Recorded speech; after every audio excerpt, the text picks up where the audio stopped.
Doctor Yunus সাহেব পৃথিবীর বিভিন্ন মানবাধিকার সংস্থা এবং পশ্চিমা গণতন্ত্রের দেশগুলো অত্যন্ত তাকে পছন্দ করে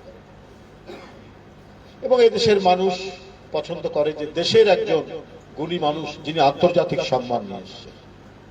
তার সময় যদি শেখ হাসিনার সরকারের বিভিন্ন দুষ্কর্ম এবং অত্যাচারের পুনরাবৃত্তি হয় তাহলে তো হোঁচট খাবে জনগণ। এখন যে পরিস্থিতি, আমরা কিছুটা স্বস্তির নিঃশ্বাস নিতে পারছি।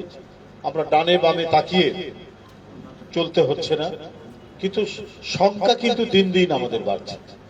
কুমিল্লার যুবদলের একটা ছেলেকে ধরে নিয়ে গিয়ে তাকে যখন ফেরত দিচ্ছে আইন শৃঙ্খলা বাহিনী, তখন তাকে মৃত ফেরত দিচ্ছে। তো ডক্টর ইউনূস সাহেবের আমলে এই ঘটনা ঘটবে কেন?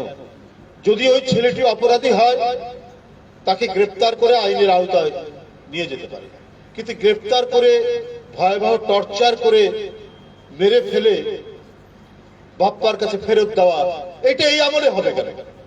আমরা অনেক বিষয় সরকার সমালোচনা করি, কারণ আমরা গণতন্ত্রের পথে, গণতন্ত্রের উত্তরণ আরো ঘটবে, একটা অবাধ সুষ্ঠু নির্বাচনের মধ্যে দিয়ে জনগণ তার সরকার গঠন করবে।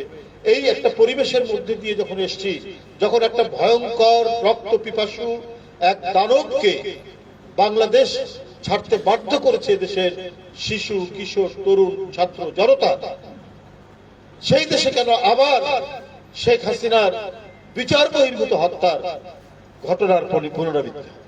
বুঝলাম ছেলেটি খারাপ, বুঝলাম ছেলেটা অপরাধী, সেই অপরাধ মাপা এবং বিচার করার দায়িত্ব তো আদালতের।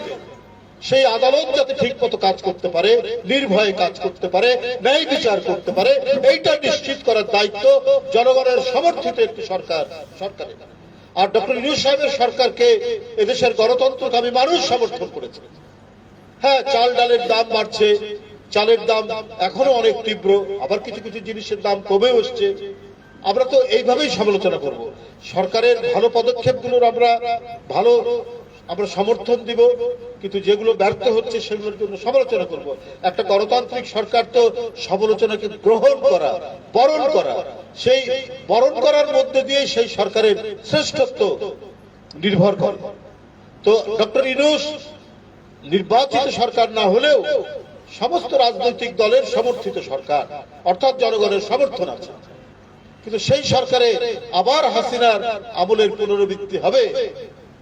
একজন যুবকর্মী বা যুব নেতা অপরাধী হলেও আপনি তাকে তো পুলিশের মাধ্যমে 24 ঘন্টার মধ্যে আদালতে তাকে পেশ করবে, কিন্তু তাকে আপনি লাশ করে তার পিতামাতার কাছে ফেরত দিবেন, তাহলে কি লাভ হবে?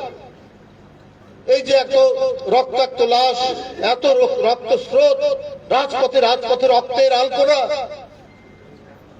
তাও কি আহাদের মতো 5 বছরের শিশু, ফারহানের মতো 17 বছরের কিশোর, মুগ্ধের মতো 18-19 বছরের একটি তরুণ প্রাণ, আবু সাইদ নির্ভীক চিত্তে নিজের শার্টের বোতাম খুলে যে শেখ হাসিনার পুলিশের গুলি বরণ করেছে, এই যে আত্মদান, এই আত্মদান তো একেবারেই ব্যর্থ হয়ে গেল।